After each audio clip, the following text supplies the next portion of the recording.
बिस्मिल्लाहिर्रहमानिर्रहीम। अस्सलाम वालेकुम। उम्मीद है आप सब खैरियत से होंगे। अल्लाह सुब्हानहू तआला से दुआ है कि हम सबको अपने हिफ्ज़ ज़मान में रखे। आज हमारे किचन में बन रहा है आलू के नमक पारे। इसके लिए हमने तकरीबन ये बॉयल आलू हैं, ये आधा कप है। आधा कप बॉयल आलू और आधा कप ही मैदा, इन दोनों की क्वांटिटी आपने सेम रखनी है। और उससे हाफ़ 3 टेबल स्पून ये सादा आटा के हैं, जैसे गंदम का आटा, और 1.5 टेबल स्पून सूजी के हैं। और इसमें 1.5 टेबल स्पून घी का पड़ना है। इसमें ऑयल नहीं यूज़ करना। जैसे कि समोसे की डो बनाती है ना, उसमें घी यूज़ होता है, इसमें भी घी यूज़ करना है। और 1 टीस्पून काली मिर्च और 1 टीस्पून इसमें सफ़ेद ज़ीरा और 1 टीस्पून नमक का शामिल करना है। चलिए आइए फिर स्टार्ट करते हैं। बिस्मिल्लाहिर्रहमानिर्रहीम। सबसे पहले इसमें हमने आधा कप मैदे का डाला है। मैदे को हमने स्ट्रेनर से स्ट्रेन कर लिया हुआ है, छलनी से छान लें। और 3 टेबल स्पून गंदम का आटा, 1.5 टेबल स्पून सूजी का। जितना मैदा है तकरीबन सेम क्वांटिटी इसकी बॉयल आलू के हैं। इनको अच्छी तरह मिक्स कर लें। ये देखें, ये आलूओं को बॉयल करके हमने अच्छी तरह मैश कर लिया है।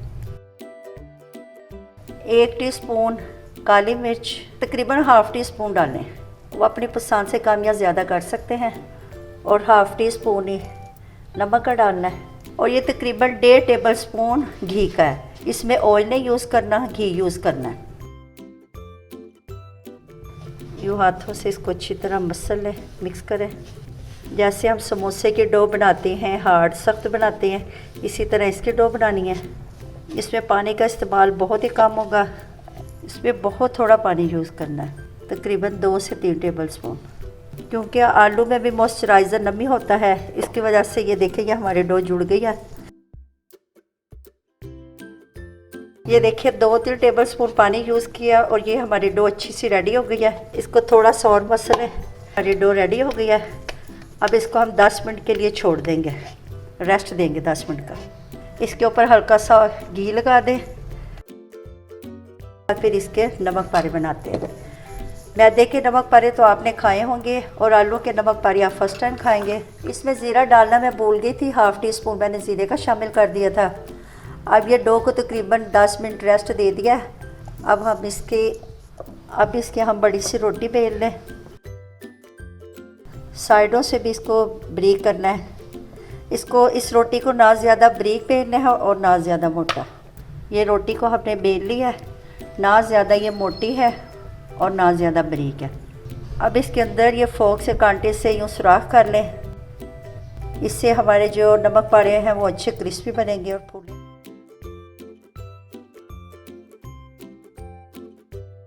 ये ऐसे नमक पारों की शेप में काट लें, शक्ल में काट लें। ऑयल हमने गर्म करने के लिए रख दिया हुआ है। ऑयल हमारा फुल गर्म होना चाहिए कि इसमें पोपर डालें तो फ़ौरन ऊपर आ जाए। इसको बेलते हुए अगर ऑयल की ज़रूरत महसूस हो तो ऑयल यूज़ कर सकते हैं, मसलन खुश्का वगैरह यूज़ नहीं करना। इसको रोटी की तरह ज़्यादा बारीक नहीं करना, ना ज़्यादा मोटा करना। इसको दरमियाना, इसकी मोटाई दरमियानी रखनी है, ना ज़्यादा मोटी और ना ज़्यादा बारीक। अब इसको हम डीप फ्राई कर रहे हैं। देखते हैं कि गर्म हुआ है कि नहीं। इसमें थोड़ा सा पीस डाल लें, अगर ये ऊपर आ जाए इसका मतलब हमारा ऑयल रेडी है। ये अब डालते हैं। बिस्मिल्लाहिर्रहमानिर्रहीम। ये देखिए ये ऊपर आ रहे हैं सारे, इसका मतलब है कि हमारा ऑयल अच्छा सा गर्म हो गया है। आप इसको सादे ऑयल में फ्राई कर सकते हैं। मैं इसको सरसों के तेल में, अक्सर मैं चीज़ें सरसों के तेल में फ्राई करती हूँ, क्योंकि सरसों का तेल वो सेहत के लिए नुकसानदेह नहीं होता और जिस्म में जाके जमता नहीं है। ये देखिए ये हमारे फ्राई हो गए। इनका कलर देखें कितना प्यारा सा गोल्डन कलर आया। अब हम इनको निकाल रहे हैं। ऑयल अच्छी तरह निकाल लें। ये देखें आवाज़ से आपको अंदाज़ा हो रहा कि ये कितने क्रिस्पी और क्रंची हैं।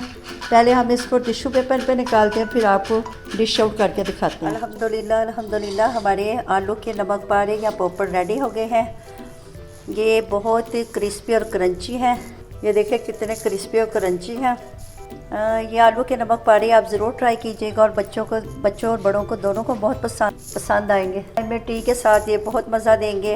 अगर आप इस चैनल पे नए हैं तो इसको लाइक और सब्सक्राइब करें और अपने दोस्तों के साथ शेयर करें और बेल आइकन को दबा दें ताकि मेरी आने वाली हर नई वीडियो आसानी से आप तक पहुँच जाए।